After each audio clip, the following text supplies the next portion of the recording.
En esta sesión nos vamos a dedicar a la relación entre actores sociales y el régimen. Esta sesión tendrá varios componentes. Uno primero que implica una definición sobre esta relación entre movimientos sociales y régimen. Una segunda parte que trabajaremos el concepto de neocorporativismo, que es un tipo de relación entre los actores sociales y el régimen, dando el ejemplo de un estudio realizado en Ecuador en el periodo 2007-2017 de la Revolución Ciudadana. En realidad, este estudio partía de una pregunta sobre qué modalidades de relación tenía la red de maestros, en particular el gremio de los educadores, con el régimen durante esta década. El objetivo de este estudio era identificar, por un lado, las capacidades del régimen y, por otro lado, la característica o los rasgos que tenía la red de maestros, para ver cuáles eran esas relaciones que se daban en torno a el Estado. ¿Cuál es el concepto que estamos siguiendo? Charles Tilly, en todos sus análisis históricos, va desarrollando, en uno de sus libros especialmente sobre regímenes y contestación, se puede traducir, un tipo de, dice él, de relaciones regulares entre gobernantes, actores sociales y políticos que dependen del despliegue que el Estado hace para integrar o segregar a estos actores. Depende de los recursos que el Estado tenga, de las estrategias del Estado, pero también, como veremos, de las estrategias de los movimientos sociales. Este tipo de relación es un tipo de relación que surge con el Estado, porque el Estado de alguna manera es la estructura básica de la constitución de los movimientos sociales. Tarrow plantea que por un lado los movimientos sociales encuentran en el Estado un dispositivo en el cual puede extender su acción a nivel nacional, de lo local a lo nacional, pero también generan un espacio público en los cuales las demandas, que pueden ser demandas particulares, se constituyen en un terreno público, en el espacio público. Por lo tanto, la expansión del Estado es un elemento clave en la constitución de los mismos movimientos sociales. El Estado es, por un lado, el adversario, conocemos. Enfrentar al Estado es una de las características de los movimientos sociales. Pero al mismo tiempo, el Estado constituye un escenario de conflicto. Ahí está el Ministerio de Trabajo, ahí están los espacios de concertación sobre la seguridad social, y al mismo tiempo tienen un rol el Estado en la mediación de conflictos entre trabajadores y empresarios, por ejemplo.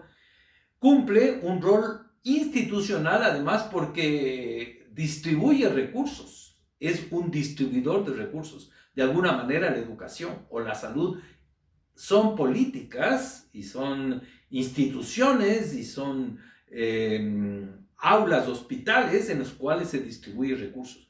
Por lo tanto, el Estado cumple un rol bastante complejo, no es solamente un enemigo, es simultáneamente, dice de la Porta, organizador colectivo, sponsor, antagonista de los movimientos sociales, y es también el árbitro de los conflictos y el árbitro en concreto de ser positivo el desenlace de la victoria de los movimientos.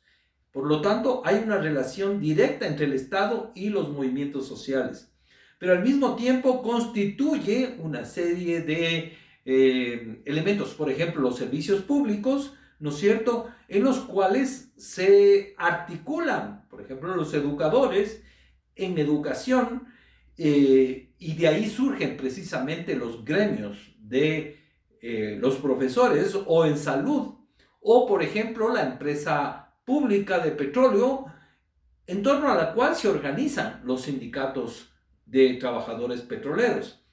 En ese sentido, también el Estado dispone de gobiernos locales, de empresas públicas, o también el Estado provee de justicia, que muchas veces los actores tienen que tomar contacto con la justicia para resolver algún conflicto e inclusive toman contacto con un tribunal para ir en contra de un ministerio. Es decir, el Estado también tiene una serie de dispositivos y de unidades, por ejemplo, la organización de las funciones del Estado, que le permiten a los actores jugar en ese terreno.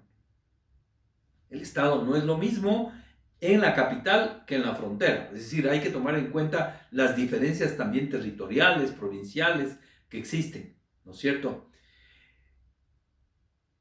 El autor Tilly que habíamos mencionado plantea que también el Estado se configura a través de los regímenes. Y esos regímenes pueden ser regímenes autoritarios o regímenes democráticos. En ese sentido, ¿no es cierto? El régimen tiene varias características.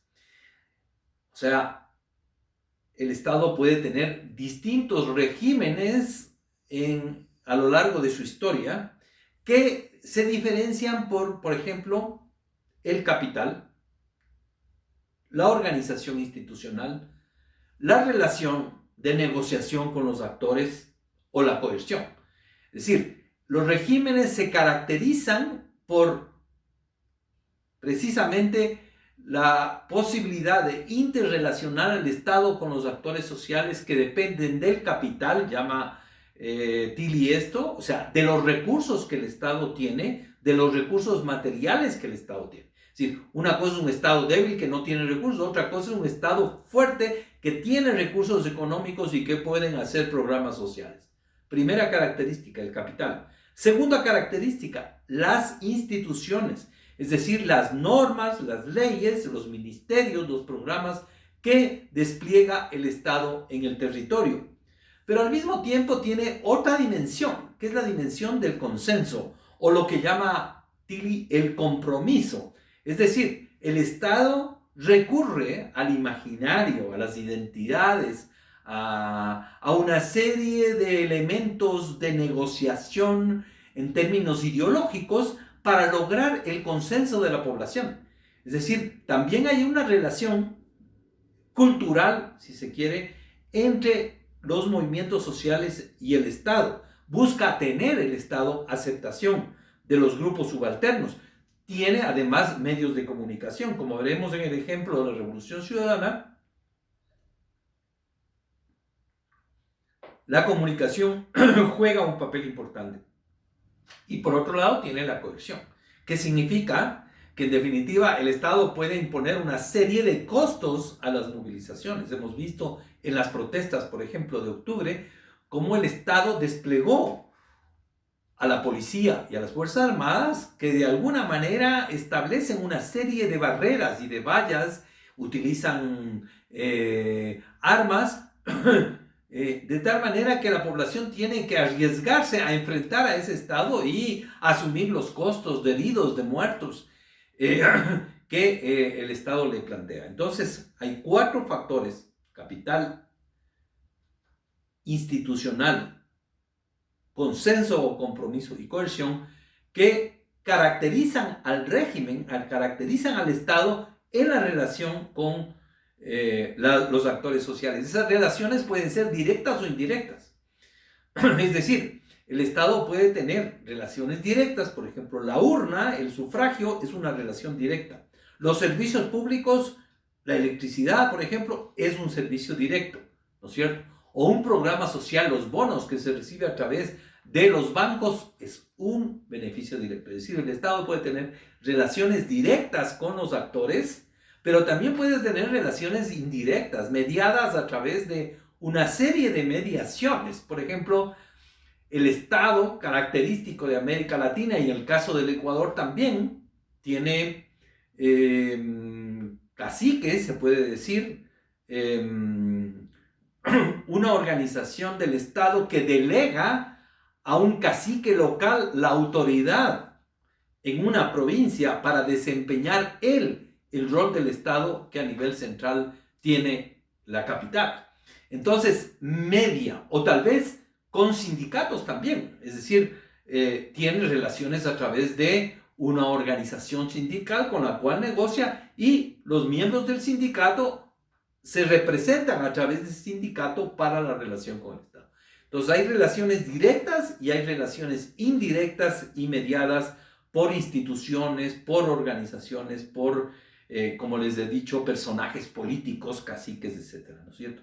Y en este caso, los actores tienen una serie de estrategias para enfrentar al Estado o para conseguir recursos del Estado, para ganar al Estado. Y el Estado también tiene estrategias para poder cooptar o para poder acercar a la población, como les he dicho, a través de recursos, a través de mensajes, ¿no es cierto?, a través de instituciones. Un segundo aspecto, aparte de las capacidades del Estado que hemos visto, que caracterizan el régimen, es si estos asumen una forma democrática o una forma autoritaria. Entonces, hace todo un análisis Tilly en su libro sobre la democracia, pero también en otros artículos en los cuales trabaja el tema de la democracia. Dice, de alguna manera, hay muchos conceptos de democracia, pero en el fondo, lo que Dahl u otros autores están diciendo es si hay democracia o no hay democracia. Es decir, ponen una serie de características, un checklist, 6, 7 características. Si esto cumple un Estado, tiene un régimen democrático. Si no cumple, no tiene un régimen democrático. Y Tilly no está de acuerdo con eso. Tilly es un historiador. Lo que va viendo son los procesos en los cuales se va construyendo la democracia. A veces la democracia, ¿no es cierto?, va modificándose y va logrando mayores niveles. Se eleva la calidad democrática y en ese sentido más bien él plantea una especie de continuum entre más democracia y menos democracia, más democratización y menos democratización, o lo que él llama desdemocratización. Y esas características fundamentales son 4. 1, el nivel de participación de la población. 2, los niveles de igualdad que tiene la población para acceder, ¿no es cierto?, a la economía y a la sociedad. Para él, el concepto de la democracia no es solamente político, también implica un nivel de igualdad. Un tercero que tiene que ver con la protección de los derechos de la población. Y un cuarto que tiene que ver, obviamente, con el tema de la participación de la población en las elecciones. Entonces, estos aspectos van caracterizando lo que podría ser un régimen más democrático, menos democrático, o posibilidades en las cuales un régimen democrático se convierte en autoritario o un régimen autoritario se convierte en democrático. Entonces ese es un proceso. La democracia para él tiene una serie de características y tiene además varias lógicas. Por ejemplo, en países más democráticos probablemente los movimientos sociales se constituyen de una manera más extensa, más pacífica, más viable. En otros países donde existe menos democracia, los movimientos son más complicados. Hay esta relación entre, digamos, democracia y movimientos sociales, depende un poco del régimen y depende también de la actuación de los movimientos. O sea, hay veces en que los movimientos generan más democracia. Por lo tanto, estamos viendo, ¿no es cierto?, 2 dimensiones del régimen. Por un lado, las capacidades del Estado que he mencionado, cohesión, consenso, recursos, y por otro lado, la forma del régimen, que en este caso es más o menos democrático. En este sentido, él plantea, ¿no es cierto?, estos cambios y estas posibilidades y hace como una especie de tipificación, porque hay regímenes que tienen un alto nivel de recursos, vamos a decir, China, ¿no es cierto?, alto nivel de recursos, altas capacidades estatales, altas capacidades de recursos, altas capacidades mediáticas.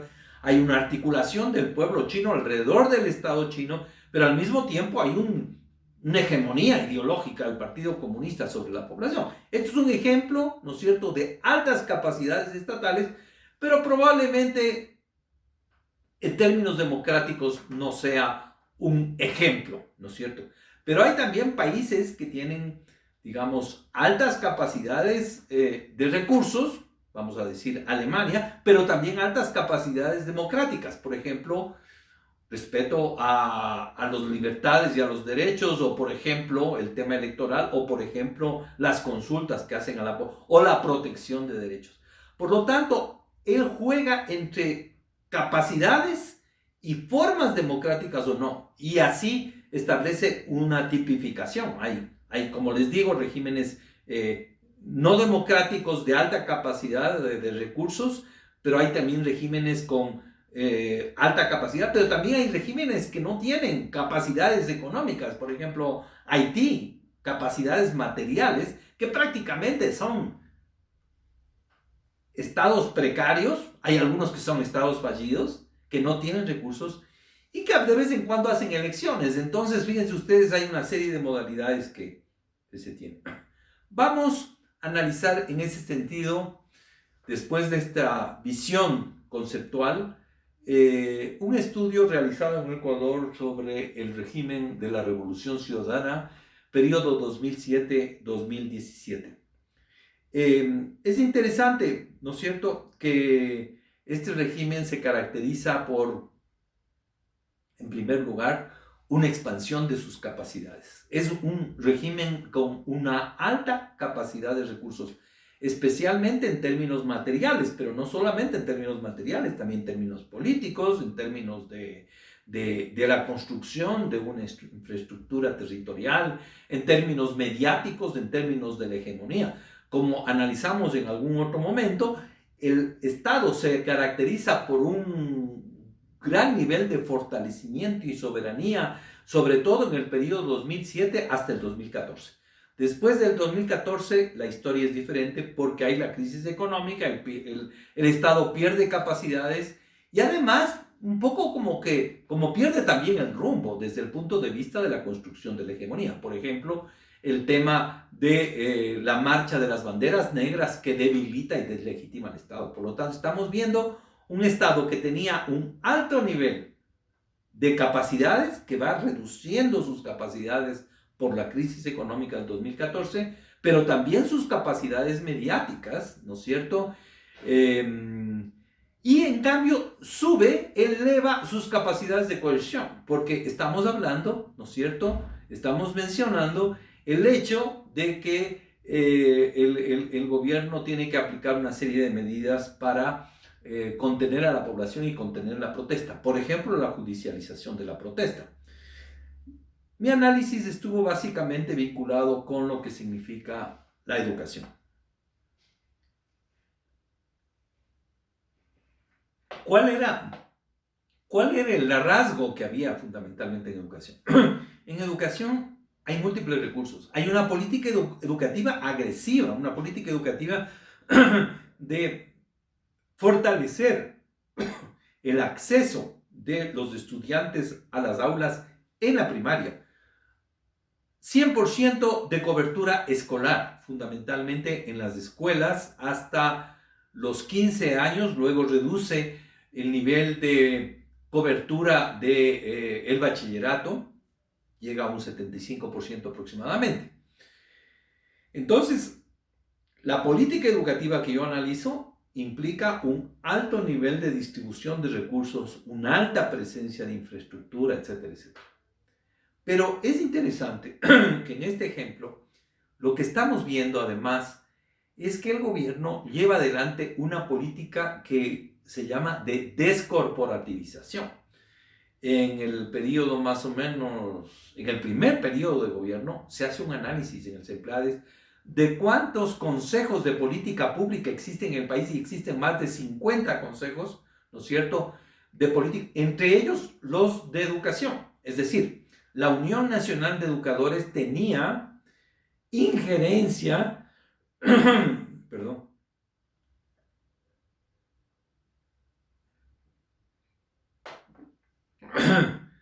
la Unión Nacional de Educadores tenía injerencia en lo que significaba nombramiento de profesores, ascensos de profesores, movilidad de profesores de un sitio a otro, capacitación, etc. Además, la UNE tenía una infraestructura organizacional muy fuerte, porque tenía un frente político llamado Vanguardia Magisterial, que tenía militantes, tenía alrededor de 200 militantes financiados por parte, en definitiva, de la UNE, del Estado, y de los miembros, pagaban una cuota y eso financiaba el presupuesto de la Unión Nacional de Educadores. Además tenían el frente, este fondo de cesantía, tenía una serie de recursos y tenía una organización cantonal, provincial, nacional.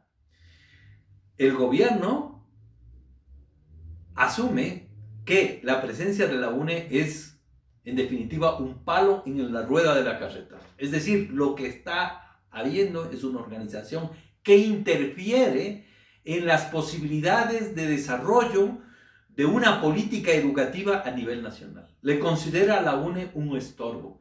Y desde el primer día del gobierno comienza a desarrollar una política, primero para vaciar a la organización, para quitar la obligatoriedad de las cuotas, para no,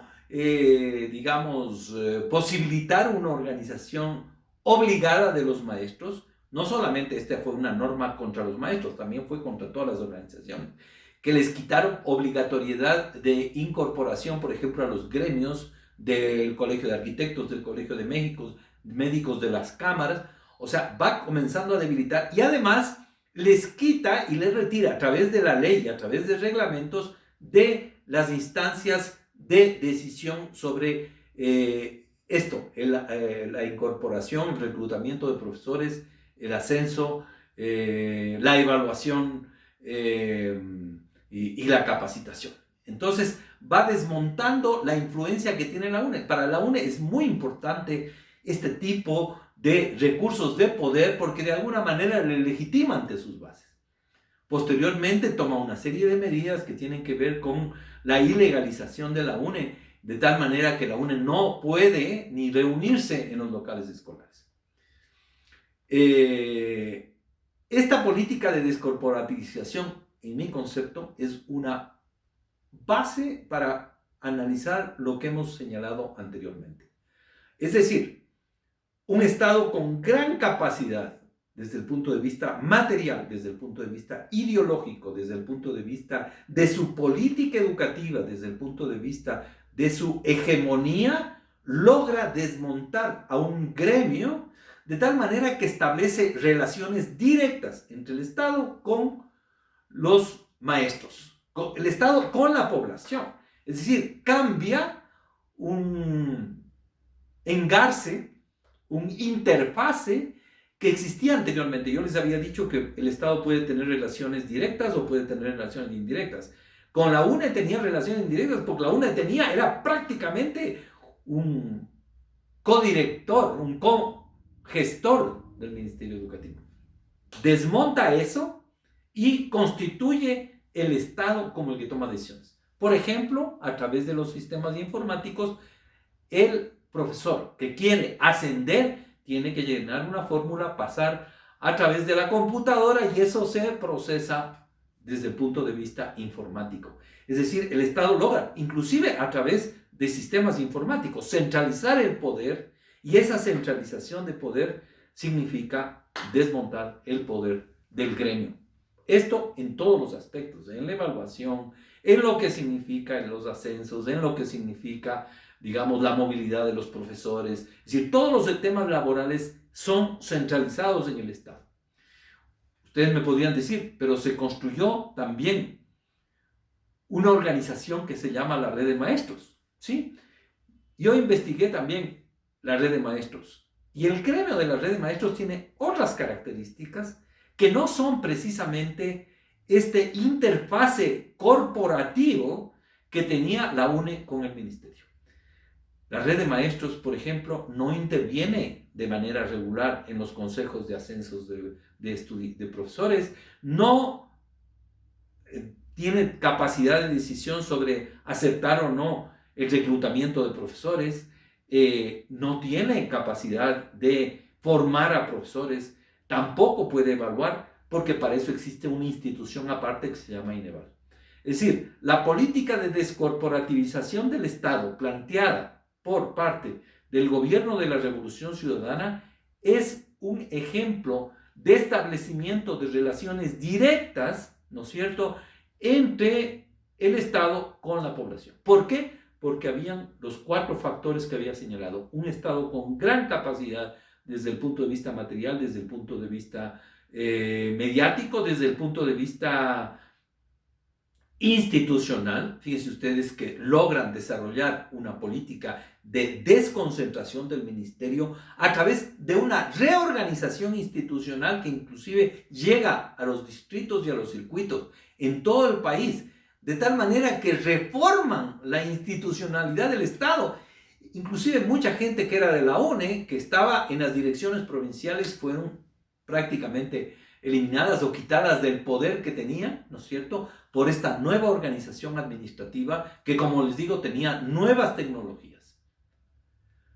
En síntesis, podríamos decir como conclusiones, durante el periodo de la Revolución Ciudadana hay un Estado con altas capacidades desde el punto de vista del capital, desde el punto de vista institucional, desde el punto de vista mediático, desde el punto de vista también de la coerción, porque utilizan la coerción también, ¿no es cierto?, con políticas como la desconcentración, como la política de reforma educativa, de mejoramiento de la calidad educativa para mejorar el acceso, con un alto nivel de calidad, de legitimidad y con el uso de mecanismos coercitivos para judicializar la protesta.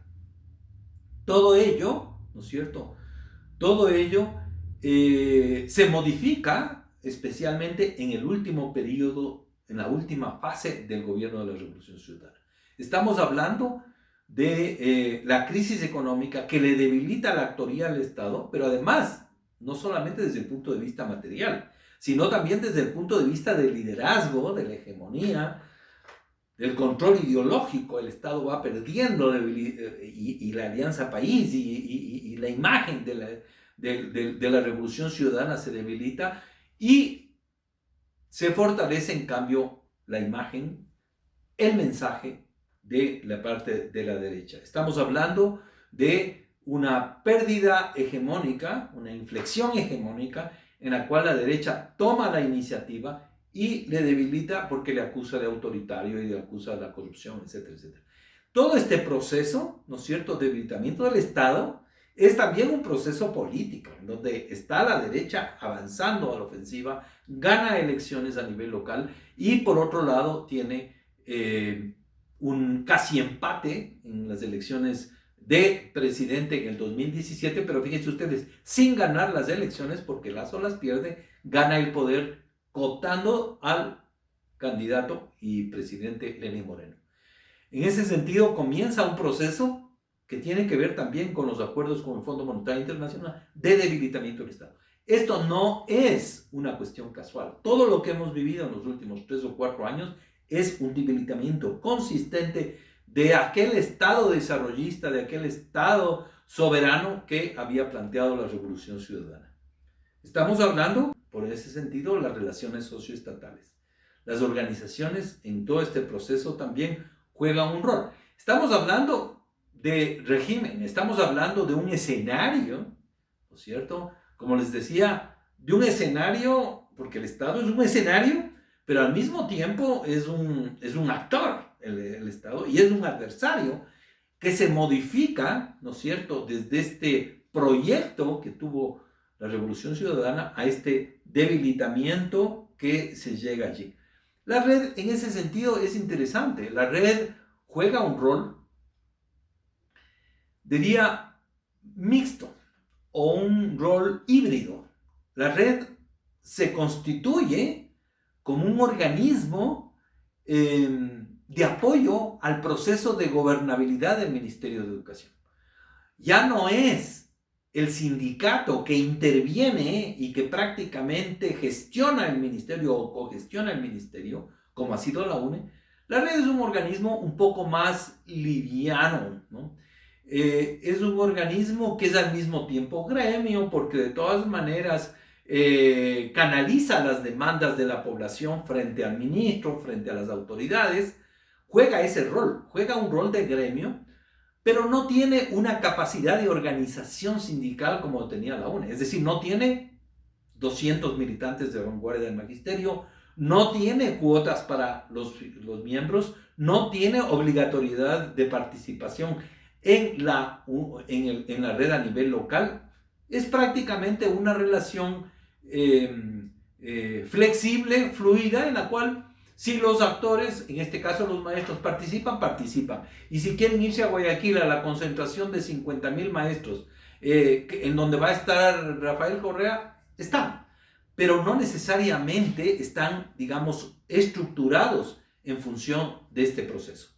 La red es un organismo mixto porque apoya a la gestión del ministerio, especialmente del ministro Espinosa, para que se produzca esta reforma educativa que impulsaba el gobierno de la Revolución Ciudadana. Estamos hablando entonces de un proceso en el cual la red se organiza como un anfibio, he definido yo, es decir, es gremio, es al mismo tiempo un apoyo a la gestión del ministro y por lo tanto de la reforma institucional, pero además de eso es una corriente política al interior de la población y especialmente el magisterio, porque la red juega un rol político. Cuando se hace una concentración de esta naturaleza, está legitimando al Estado y está legitimando al presidente de la República y al ministro. Estamos hablando de el Magisterio Nacional, y el Magisterio Nacional es uno de cada 2 o cada 3 trabajadores públicos, tiene más de 200,000 personas de ese ministerio, y por lo tanto es un organismo realmente importante para quien quiera tener el control político de este país. Así lo pensó el MPD durante muchos años, pero fue debilitado en el proceso y aparece entonces la red, que finalmente no se logra consolidar, pero que juega un rol de rivalidad, digamos así, con la Unión Nacional de Educadores. Con esto terminamos entonces esta sesión sobre lo que significa la relación entre actores sociales con el régimen y con el Estado. Muchas gracias.